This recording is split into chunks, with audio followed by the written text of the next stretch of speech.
Hello my dear student, আশা করি তোমরা সকলেই খুব ভালো আছো। আজকে তোমাদের এএনএম জেএনএম এক্সামের জন্য আবার একটা নতুন ভিডিও নিয়ে চলে এসেছি। এই ভিডিওর মাধ্যমে আমরা আজকেও লাইফ সায়েন্সের বেশ কিছু কোশ্চেন সলভ করব এবং এই যে আজ থেকে যে সিরিজটা শুরু হতে চলেছে সেই সিরিজে আমরা লাইফ সায়েন্স থেকে শুরু করে জিকে, রিজনিং এর বিভিন্ন ধরনের কোশ্চেন কিন্তু সলভ করব। আর তোমরা তো জানোই তোমাদের পরীক্ষাতে আর কিন্তু বেশি দিন বাকি নেই, তাই তোমাদেরকে বলবো যে জোর কদমে পড়তে থাকো এবং যে মক টেস্টগুলো চলছে সেগুলো কিন্তু ভালোভাবে প্র্যাকটিস করতে থাকো।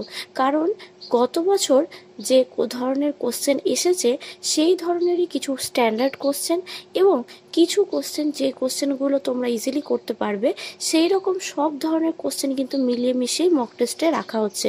তাই সেই কোশ্চেনগুলো কিন্তু ভালোভাবে করবে এবং তোমরা যারা নতুন আমার চ্যানেলে তারা কিন্তু অবশ্যই আমার চ্যানেলটিকে সাবস্ক্রাইব করে নেবে এবং বন্ধুদের মধ্যে ভিডিওগুলো শেয়ার করে দেবে। চলো আজকের সিরিজের আমাদের যে কোশ্চেনগুলো রয়েছে দেখে নেওয়া যাক। দেখো, প্রথম প্রশ্নটি বলেছে যে বিশুদ্ধ বংশধারা নির্বাচনে প্রচলন প্রথম কে করেন? বিজ্ঞানী মেন্ডেল, ডি ভ্রিস, জোহানসেন নাকি মুলার? এখানে অ্যান্সারটি হয়ে যাবে যে বিশুদ্ধ বংশধারা নির্বাচনে প্রচলন প্রথম করেছিলেন বিজ্ঞানী জোহানসেন। নেক্সট 2 নম্বর প্রশ্নটিতে বলা হয়েছে, দেখো, পরাগধানী কর্ষণ থেকে যে উদ্ভিদ সর্বপ্রথম হ্যাপ্লয়েড উদ্ভিদ সৃষ্টি করা হয় তা হলো ফ্যাসিওলাস ভালগারিস, ডাটুরা এনক্সিয়া, ওরাইজা স্যাটিভা না পিটুনিয়া ওলবা? এখানে আনসারটি হয়ে যাবে 2-এর যে ডাটুরা ইনক্সিয়া হচ্ছে কি থেকে না তো যে উদ্ভিদে কি করা হয়েছিল প্রথম হ্যাপ্লয়েড উদ্ভিদ সৃষ্টি করা হয়েছিল। তারপর 3 নম্বর প্রশ্নটি বলা হয়েছে, দেখো, অর্থনৈতিক গুরুত্ব সম্পন্ন জলজ প্রাণীদের চাষকে কি বলা হয়? দেখো, এই ধরনের প্রশ্ন কিন্তু গত বছর তার আগের বছরও এসেছে, মাছ চাষকে কি বলা হয়। তো এখানে আমাদের বলা হয়েছে যে জলজ প্রাণীদের চাষ এবং সেটা কি অর্থনৈতিক গুরুত্ব সম্পন্ন। অপশানগুলো দেখে নিই, দেখো কি বলেছে, অ্যাকোয়া কালচার, ফিশারিজ, পিসি কালচার না ম্যারি কালচার? এখানে আমাদের 3 নম্বর প্রশ্নের উত্তরটি হয়ে যাবে এটিকে বলা হয় ফিশারিজ। নেক্সট 4 নম্বর প্রশ্নটিও কিন্তু খুবই ইম্পর্টেন্ট একটা কোশ্চেন, চলো দেখে নেওয়া যাক। বলা হয়েছে হাইপোফাইসেশন কি? তো এখানে অপশান দেখো, বলা হচ্ছে পিটুইটারি থেকে হরমোন নিষ্কাশনের ও প্রয়োগের মাধ্যমে মাছের প্রণোদিত প্রজনন। সেকেন্ড অপশানে বলা হচ্ছে হ্যাচারিতে ডিম থেকে মাছের চারা উৎপাদন। থার্ড বলা হচ্ছে O2 প্যাকে মাছের চারা পরিবহন। আর ফোর্থ বলা হচ্ছে মাছের সঠিক সংরক্ষণ। এখানে সঠিক উত্তর যেটা হবে সেটা হচ্ছে পিটুইটারি থেকে হরমোন নিষ্কাশন এবং প্রয়োগের মাধ্যমে মাছের প্রণোদিত প্রজনন হচ্ছে কি হাইপোফাইসেশন। তারপর 5 নম্বর প্রশ্নটিতে দেখো, বলা হচ্ছে মুক্তা গঠনে সাহায্য করে ম্যান্টেল পর্দা, ন্যাকার গ্রন্থি, গুয়ামিন নাকি হচ্ছে নিউক্লিয়াস? এখানে অ্যান্সার হয়ে যাবে যে মুক্তা গঠনে সাহায্য করে হচ্ছে কি ন্যাকার গ্রন্থি। নেক্সট 6 নম্বর প্রশ্নতে দেখো, বলা হয়েছে জয়া এবং রত্না ভারতবর্ষে সবুজ বিপ্লবের জন্য গড়ে ওঠে, সেটি হলো ধানের বিভিন্ন ভ্যারাইটি। মানে এই যে জয়া রত্না নাম বললাম এগুলো কিসের ভ্যারাইটি সেটা জানতে চাওয়া হয়েছে। তারপর বলা হয়েছে বাজরার বিভিন্ন ভ্যারাইটি, ভুট্টার বিভিন্ন ভ্যারাইটি, গমের বিভিন্ন ভ্যারাইটি। দেখো, প্রত্যেকটি আমি যেখানে বললাম বাজরা, ভুট্টা, গম, ধান এইগুলোর ভ্যারাইটির কিন্তু বিভিন্ন নাম রয়েছে। তো এখানে যে নাম দুটো বলা হয়েছে জয়া এবং রত্না সেটি হচ্ছে মূলত হচ্ছে ধানের বিভিন্ন ভ্যারাইটির নাম। নেক্সট আমরা 7 নম্বর প্রশ্নটি দেখে নেব। দেখো, বলা হয়েছে নিম্নলিখিত পদ্ধতিগুলির মধ্যে কোনটির দ্বারা উদ্ভিদের নতুন উন্নত জাত তৈরি করা যায়? অর্থাৎ কি সেখানে হচ্ছে উদ্ভিদটির হচ্ছে নতুন যে একটা উন্নত মানের যে জাত সেটা কিন্তু তৈরি করা যাবে। অপশানে কি কি বলা আছে? প্রথম অপশানে বলা আছে নির্বাচন, জোর কলম, শঙ্করায়ন নাকি শঙ্করায়নোত্তর নির্বাচন? এখানে অ্যান্সার হয়ে যাবে যে এটিকে বলা হয় শঙ্করায়নোত্তর নির্বাচন।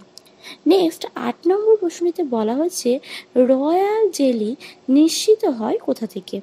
অপশানে দেখো বলা হচ্ছে হাইপোফ্যারেঞ্জিয়াল গ্রন্থি থেকে, লালা গ্রন্থি থেকে, দুগ্ধ গ্রন্থি থেকে, নাকি ত্বক গ্রন্থি থেকে। 8 প্রশ্নের উত্তরটি হয়ে যাবে যে রয়্যাল জেলি নিঃসৃত হয় হাইপোফ্যারেঞ্জিয়াল গ্রন্থি থেকে।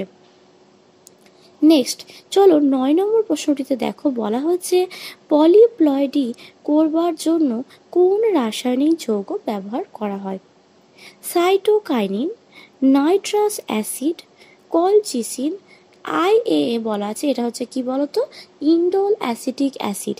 তো এখানে আমাদের অ্যান্সার হয়ে যাবে যে পলিপ্লয়েডি করবার জন্য যে রাসায়নিক যৌগটি ব্যবহার করা হয় সেটি হচ্ছে কলচিসিন। এখানে আমরা 9টি প্রশ্ন সলভ করলাম। এরপর চলো আমরা বাকি কোশ্চেনগুলো সলভ করব।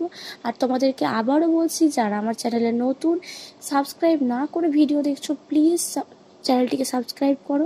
তোমরা যত তাড়াতাড়ি আমার চ্যানেলটিকে সাবস্ক্রাইব করবে তত তাড়াতাড়ি আমার কিন্তু ভিডিও বানাতেও কিন্তু খুব ইচ্ছে করবে। আর তোমরা যদি সাবস্ক্রাইব না করে ভিডিও দেখো তাহলে কিন্তু সত্যি বলতে এত পরিশ্রম করবার কোনো মানেই থাকবে না। তাই প্লিজ সবাই সাবস্ক্রাইব করে নাও, বন্ধুদের মধ্যে ভিডিওগুলো শেয়ার করো বেশি বেশি করে। চলো আমরা নেক্সট 10 নম্বর প্রশ্নটি দেখে নিই।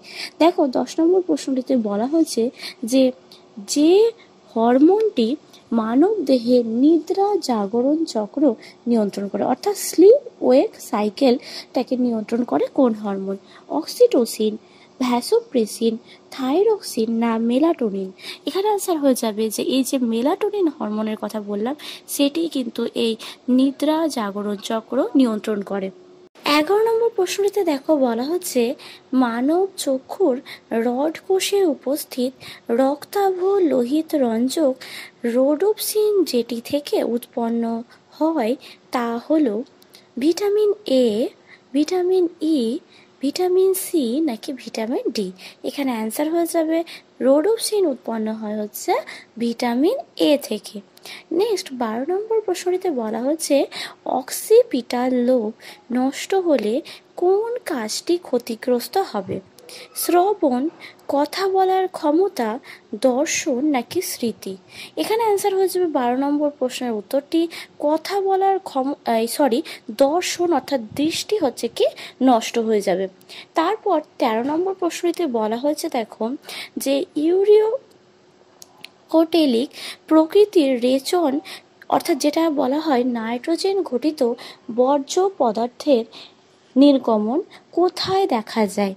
পতঙ্গ এবং অ্যামফিবিয়াতে, রেপটাইল এবং পক্ষী এবং অ্যানেলিডাতে, নাকি অ্যামফিবিয়া এবং রেপটিলিয়াতে? 13 নম্বর প্রশ্নের উত্তরটি হয়ে যাবে যে এটি দেখা যায় হচ্ছে কোথায়, না তো রেপটাইল এবং হচ্ছে পক্ষীতে। নেক্সট 14 নম্বর প্রশ্নটিতে দেখো বলা হয়েছে খাদ্যে নিম্নলিখিত কোনটির আধিক্যের কারণে স্থূলত্ব ঘটে? ভিটামিন, প্রোটিন, কার্বোহাইড্রেট, নাকি হচ্ছে খনিজ লবণ? এখানে অ্যান্সার হয়ে যাবে যে খাদ্যে মূলত যখন হচ্ছে কি কার্বোহাইড্রেটের মাত্রা বেড়ে যায় তখন কিন্তু মূলত স্থূলত্বটা ঘটে। এরপর দেখো 15 নম্বর প্রশ্নতে বলা হচ্ছে প্রোটিন বাঁচোয়া খাদ্য কাকে বলে? ফ্যাট, অ্যামাইনো অ্যাসিড, কার্বোহাইড্রেট, নাকি ভিটামিন? তো প্রোটিন বাঁচোয়া খাদ্য বলা হয় কার্বোহাইড্রেটকে। কেউ আবার এটা ভুলবশত প্রোটিনকে ভেবে নিও না। তারপর 16 নম্বর প্রশ্নতে দেখো বলা হয়েছে ডিএনএ ও হিস্টোন পরস্পর যুক্ত হয়ে নিউক্লিওজোম গঠন করে, তার কারণ জানতে চাওয়া হয়েছে। এটা একটু ভালোভাবে বলি, তোমরা জানো যে ডিএনএ এবং হিস্টোন যে প্রোটিন, তো এই হিস্টোন প্রোটিন কিন্তু পরস্পর যুক্ত হয়ে কি তৈরি হয়? নিউক্লিওজোম তৈরি হয়। দেখো গত বছর কিন্তু নিউক্লিওজোম থেকে কিন্তু একটা কোশ্চেন এসেছিল, তাই এই কোশ্চেনটা কিন্তু ভালো করে দেখে রাখো। দেখো বলা হয়েছে ডিএনএ এবং হিস্টোন কেন জুড়ে যায় পরস্পরের সাথে, সেটা এখানে অপশানে দেওয়া হয়েছে। প্রথম অপশানে বলা হয়েছে ডিএনএ তড়িৎ ধনাত্মক ও হিস্টোন প্রোটিন তড়িৎ ঋণাত্মক। তারপর বলা হয়েছে ডিএনএ তড়িৎ ঋণাত্মক ও হিস্টোন প্রোটিন তড়িৎ ধনাত্মক। থার্ডে বলা হয়েছে ডিএনএ প্রশম কিন্তু হিস্টোন হচ্ছে ক্ষারীয় প্রকৃতির হয়ে থাকে। আর লাস্ট বলা হয়েছে উভয়ই হচ্ছে তড়িৎ ধনাত্মক। এবার এখানে যেটা অ্যান্সার হবে সেটা হচ্ছে কি ডিএনএটা এক্ষেত্রে কি হয় তড়িৎ ঋণাত্মক এবং হিস্টোন প্রোটিন হয় তড়িৎ ধনাত্মক, অর্থাৎ বি নম্বর অপশানটি হয়ে যাবে এটা সঠিক উত্তর। তারপর আমরা আজকে আমাদের লাস্ট প্রশ্ন দেখে নেব। দেখো বলা হয়েছে পিউরিনের অন্তর্গত নাইট্রোজেন যুক্ত ক্ষার কোনটি? অ্যাডিনিন ও থাইমিন, অ্যাডিনিন ও গুয়ানিন, গুয়ানিন ও থাইমিন, নাকি গুয়ানিন ও সাইটোসিন? 17 নম্বর প্রশ্নের উত্তরটি হয়ে যাবে যে পিউরিনের অন্তর্গত নাইট্রোজেন যুক্ত ক্ষার হলো গুয়ানিন এবং হচ্ছে কি সাইটোসিন। তাহলে এখানে আজকে আমরা মোট এই ভিডিওর মাধ্যমে 17টি প্রশ্ন শেষ করলাম। তোমাদের যদি এই ভিডিওটি ভালো লেগে থাকে তাহলে অবশ্যই সবাই আমার চ্যানেলটিকে সাবস্ক্রাইব করে নেবে, বন্ধুদের মধ্যে প্রচুর প্রচুর ভিডিওগুলো শেয়ার করে দেবে, লাইক কমেন্টের মাধ্যমে জানাতে ভুলবে না যে তোমাদের এই সিরিজটি কেমন লাগছে। এবং আজকে থেকে আমাদের প্রত্যেক দিন সন্ধ্যে 6টার সময় কিন্তু ভিডিও আপলোড হবে। থ্যাংক ইউ, সবাই ভালো থেকো।